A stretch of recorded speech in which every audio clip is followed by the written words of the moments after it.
Okay, so the organization that we chose to research was JCPenney. Catherine handled the management overview and issue overview.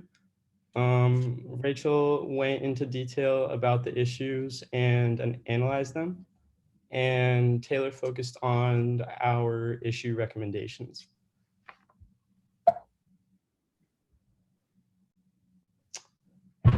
Okay, so currently JCPenney has about 50,000 employees that work in 690 stores in the US and Puerto Rico, and they had a sales revenue of 7.5 billion in 2020. All of these numbers were lower than those of 2019 when they had 90,000 employees, about 850 stores, and sold about $12 billion worth of product.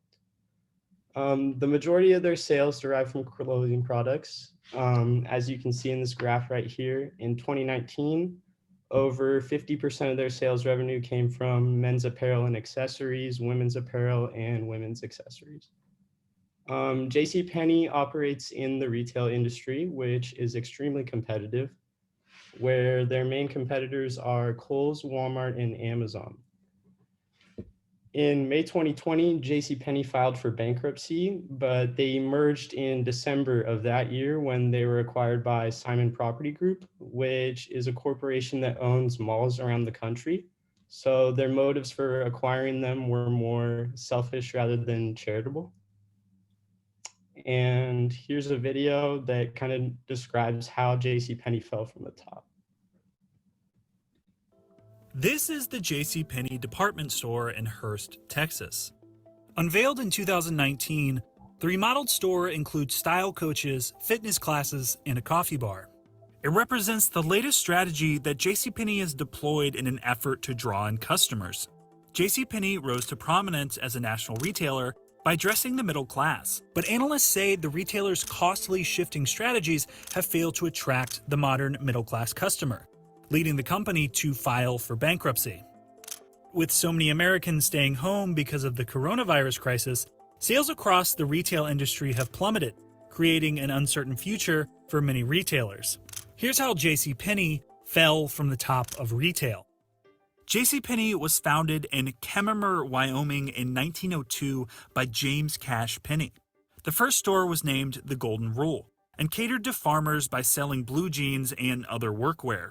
The retailer changed its name to JCPenney and expanded to locations across the United States. JCPenney was quality clothes at a fair price. They basically dressed the middle class, and they had everything from clothes for kids to career clothes for women and men.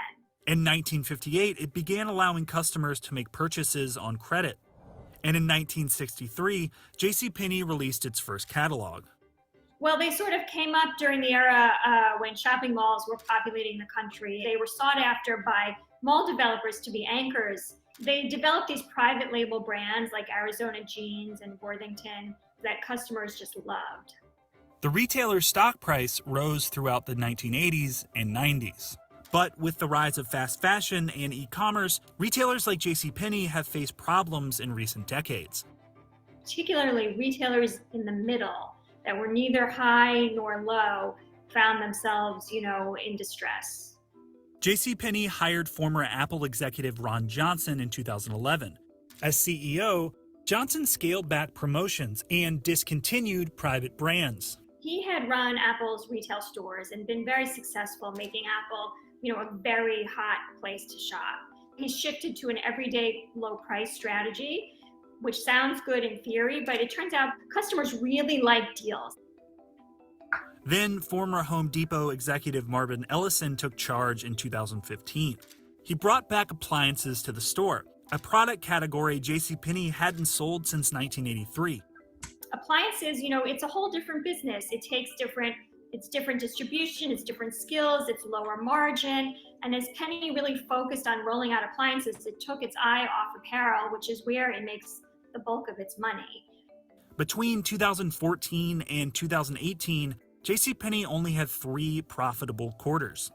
Since Jill Soltau took the helm in 2018, the brand has been trying to implement changes like those in the Hearst location. Unfortunately, they haven't really had enough time to see what works, and they don't really have the money to roll this out, en masse. Its stock had been trading below $1 for long enough that the New York Stock Exchange had notified the company that it was at risk of being delisted. And they have been in talks with creditors, but they were not able to reach a deal before the crisis. In March, JCPenney announced it would be closing all of its stores and furloughing workers in response to the coronavirus outbreak in the United States.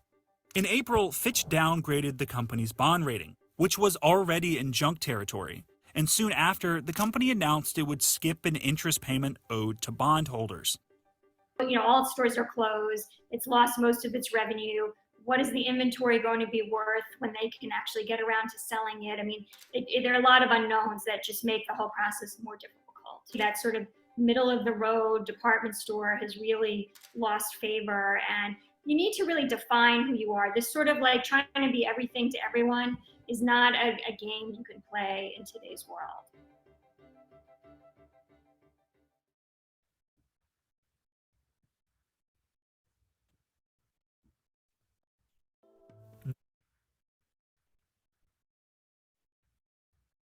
So as we saw in the video, JCPenney has lacked innovation throughout their 100+ years of business.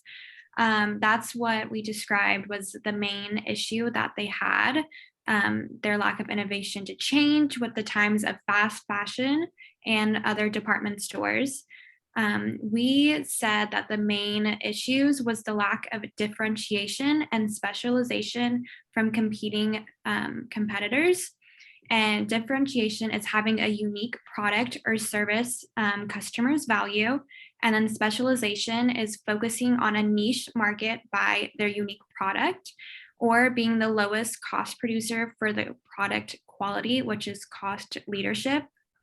And then Rachel is going to get into more of the analysis of this problem. Yes, so issue analysis, sort of what are the management issues? The lack of / failed innovation, lack of diversity on their corporate team, lack of unique products exclusive to JCPenney, and failed to target a specific consumer market. So in more detail, JCPenney targeted the middle class market. They failed to keep up with society's standards of what the middle class shopping is for, for example, focusing on appliances rather than their clothing department. They also lack specialization, which deters customers to JCPenney's competitors. Why would they go to JCPenney's when they could just go somewhere else to get it for maybe a cheaper price or maybe a better shopping experience? JCPenney failed to incorporate new business ideas in a timely manner. Taylor will go into it further later, but bringing in Sephora to incorporate a more youthful clientele doesn't really match up with the money. Youthful clientele most likely get money from their parents, and to go shopping at JCPenney to get Sephora products, I don't feel like is their priority. With JCPenney being bankrupt, they no longer have the money to test out new business ventures. They can't try and test out, like research and develop anything. Bringing in new leaders to help with their business was a failed venture. Resurrecting old business strategies like the appliances hindered the company even more. Shifting their focus from clothing to appliances affected their profits greatly because they do profit the most from clothing. And Taylor will go further into how the C-suite executives consist of mainly older white men. We all know that can be problematic. So for issue recommendations, one of the main issues is the lack of group cohesiveness across all levels. So top management within JCPenney is very homogeneous, which can sometimes be a good thing, but in the case of this org, it's not very beneficial. So across their age, demographics, and overall ideology, it's pretty much monotone. It's very white and old.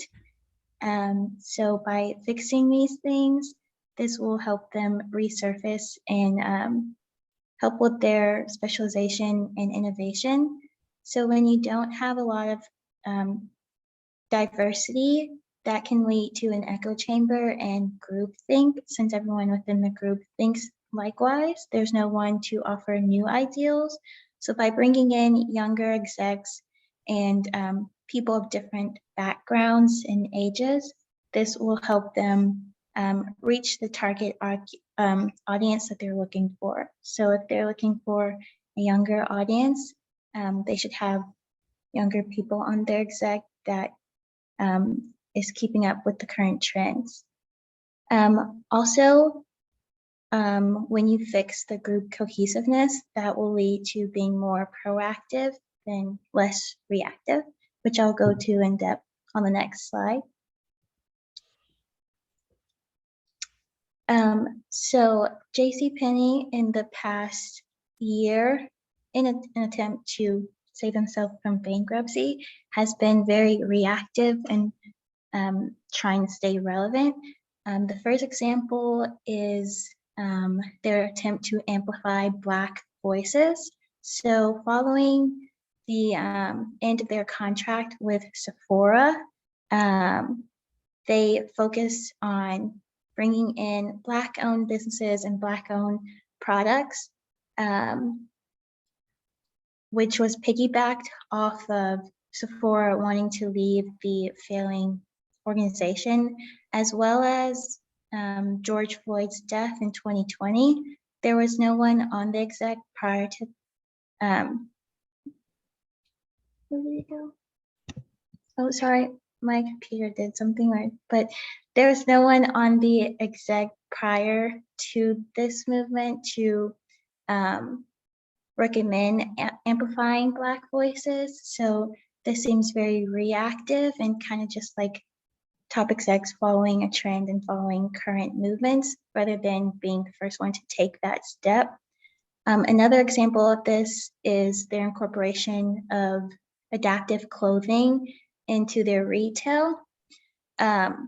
For a company that's a department store known for retail, you would think that they would offer clothes to all audiences, but they actually don't.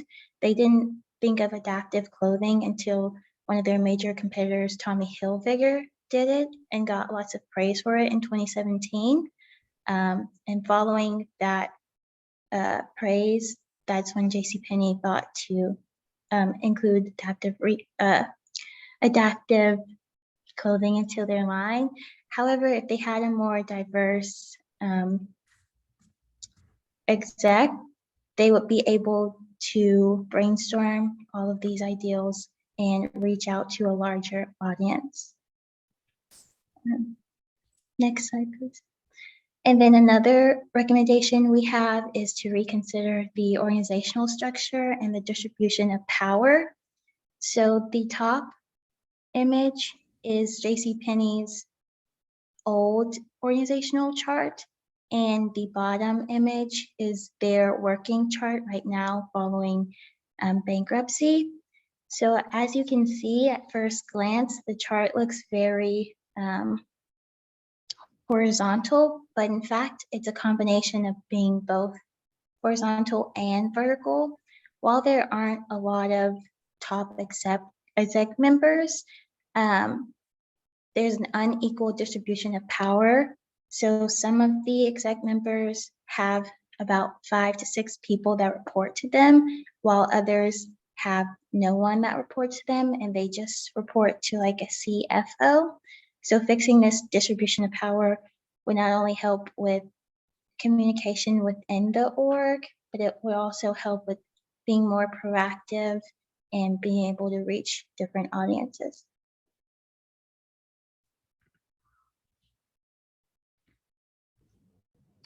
All right, so as Catherine and Rachel said, one of the main issues that plagues JCPenney today is the lack of differentiation and specialization that exists in the highly competitive retail industry. This in part prevents JCPenney from pursuing a cost leadership strategy, which has hindered their already low profit margins. Although the buyout from Simon Property Group that happened in December of 2020 rescued JCPenney temporarily, changes to their organization still need to be made. As Taylor said, one recommendation that we can make is fixing group cohesiveness at the executive level, which could increase productivity if they align their goals with that of the organization. They should also shift their attitude from one that is reactive to one that is proactive, and fix the unequal structure that exists throughout the organization. Their performance this holiday season will be critical in determining their future. Those are sources.